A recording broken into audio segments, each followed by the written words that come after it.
सभी को नमस्कार। यह डिक्टेशन करियर फर्स्ट चैनल द्वारा दिया जा रहा है। अच्छा मैटर है, ध्यानपूर्वक लिखेंगे। Ready start.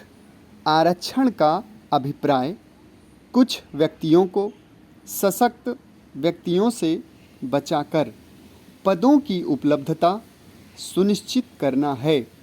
भारत में सामाजिक एवं धार्मिक विषमताओं को ध्यान में रखते हुए यह उचित समझा गया है कि दुर्बल सामाजिक वर्गों को सबल वर्गों से बचाकर कुछ सरकारी नौकरियां संसद एवं राज्य विधान मंडलों में स्थान प्रदान किए जाएं।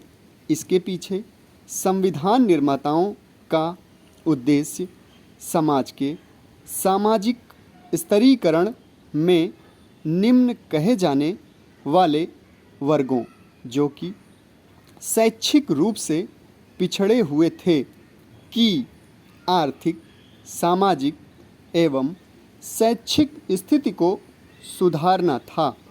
उनका विचार था कि समाज के ये वर्ग वर्षों से सामाजिक स्तरीकरण के कारण पद दलित एवं शोषित रहे हैं, अतः इनका सर्वांगीण विकास व उन्नयन कर समाज में प्रतिष्ठा एवं सम्मानजनक स्थान दिलाने से ही सामाजिक न्याय की स्थापना होगी। इस सामाजिक न्याय की स्थापना के लिए आरक्षण को माध्यम बनाया गया।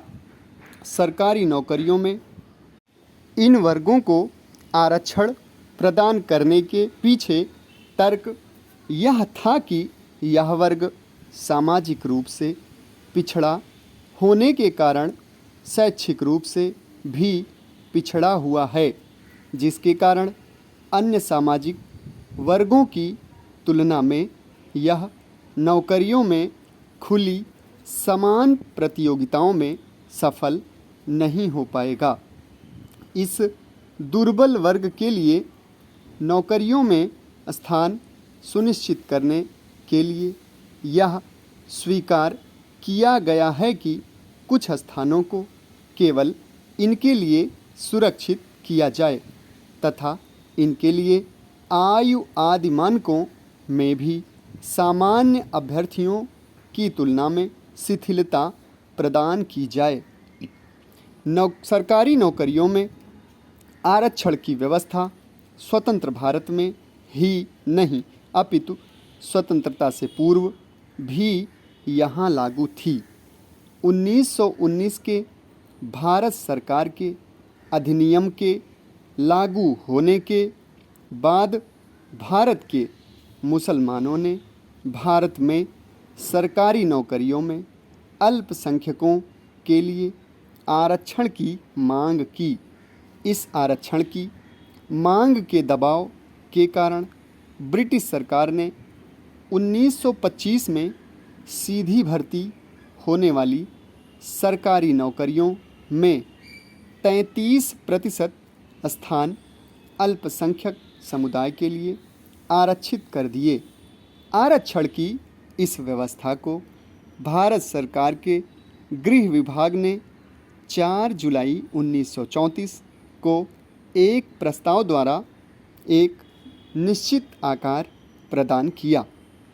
अल्पसंख्यकों के लिए आरक्षित इस कोटे में से मुसलमानों के लिए 25% स्थान और 8% स्थान एंग्लो इंडियन समुदाय के लिए आरक्षित किए गए।